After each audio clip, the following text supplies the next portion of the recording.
Il y a encore quelques mois, la plus grande menace qui guettait le Canada, c'était les annonces d'annexion lancées frénétiquement par Donald Trump. What I'd like to see Canada become our 51st state. Frankly, Canada should be the 51st state. Mark Carney est alors monté en flèche dans les sondages et a été élu. Who's ready to stand up for Canada with me? C'était le seul sauveur capable de tenir tête aux voisins envahissants qui rêvent d'annexion. Mais à peine installé au pouvoir, le premier ministre change son fusil d'épaule et pointe les personnes immigrantes comme étant la menace ultime à la sécurité frontalière.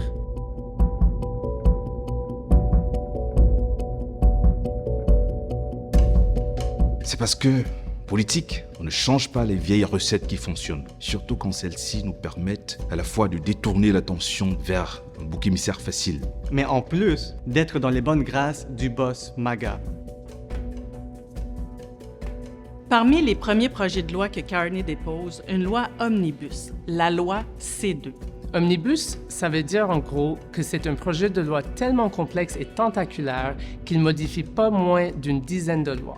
Il touche à une multitude de domaines, les douanes, la sécurité, la surveillance et la cybersécurité. C2 intègre même des nouveaux pouvoirs qui ciblent l'immigration, les demandes d'asile, la perte de statut migratoire et l'accès aux données privées.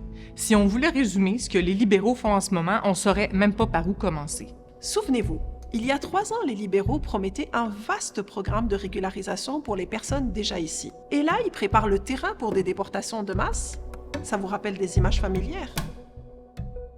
Mais vous vous dites sûrement que le Canada ne pourrait jamais tomber aussi bas. Après tout, c'est censé être la terre d'accueil par excellence, un pays façonné par l'immigration et qui aime tant se présenter comme le champion des droits humains. On ne compte même plus les conventions internationales signées par le Canada, les traités ratifiés, les grands discours prononcés à l'ONU.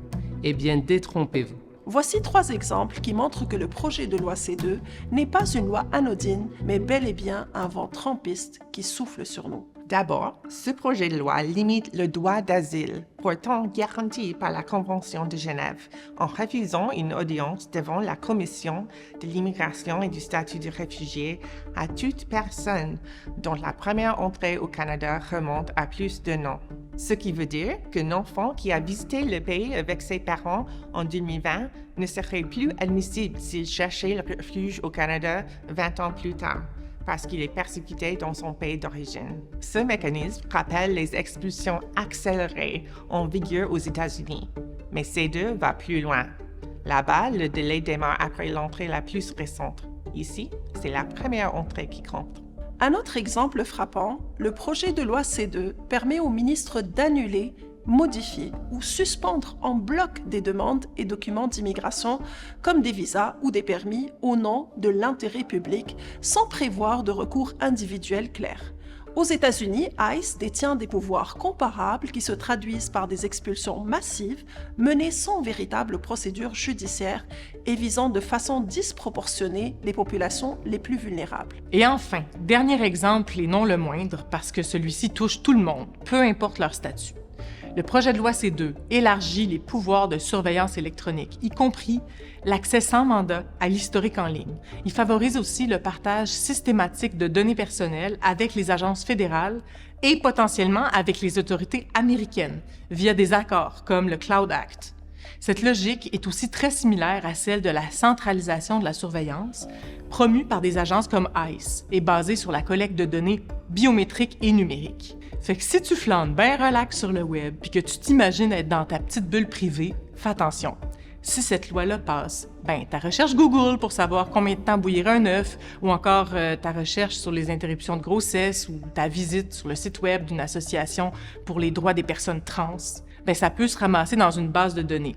Puis cette base de données-là, elle peut être partagée avec Washington, comme si c'était leur compte Netflix commun. Donc, on met des clôtures pour bloquer les migrants, mais Big Brother, lui, sera bientôt comme passe-partout. Il aura les clés de toutes tes portes. Le pire, c'est que tout ça pourra arriver sans même que tu sois au courant. Et si tu dis, moi, j'ai rien à cacher, alors tu fais fausse route. C'est justement là le piège. Parce qu'en réalité, t'as tout à perdre. Le droit à la vie privée, c'est pas un luxe. C'est un droit humain fondamental, reconnu par nos chartes et par le droit international. C'est ce qui permet de protéger nos libertés civiles, de participer sans peur au débat politique et de défendre la démocratie elle-même. Quand l'État se donne le droit de fouiller dans nos vies numériques sur un simple soupçon raisonnable, c'est pas juste une question de sécurité individuelle, c'est une brèche énorme qui met tout le monde en danger. Au fond, ce qu'il faut retenir, c'est que même si t'es pas une personne immigrante, t'es pas à l'abri.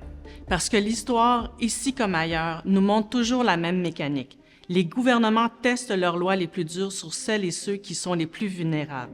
Et ça commence souvent par les personnes migrantes, par les réfugiés, les sans-statut, parce que eux ne peuvent pas se défendre ou rendre nos dirigeants imputables de leurs actions, puisqu'ils sont maintenus à l'écart des pouvoirs citoyens. Et quand on laisse les politiques de droite décider qui mérite des droits et qui n'en mérite pas, on ouvre la porte pour que demain ce soit toi, moi ou n'importe qui d'autre qui peut se retrouver du mauvais côté de la clôture.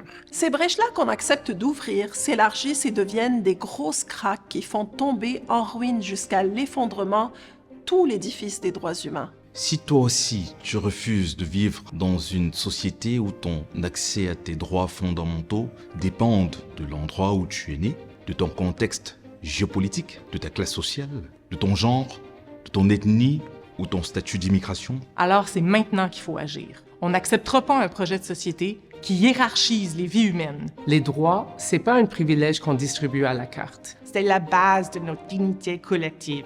Et ensemble, on peut faire en sorte que cette base tienne debout, même face aux bourrasques venues du Sud qui cherchent à éroder nos acquis.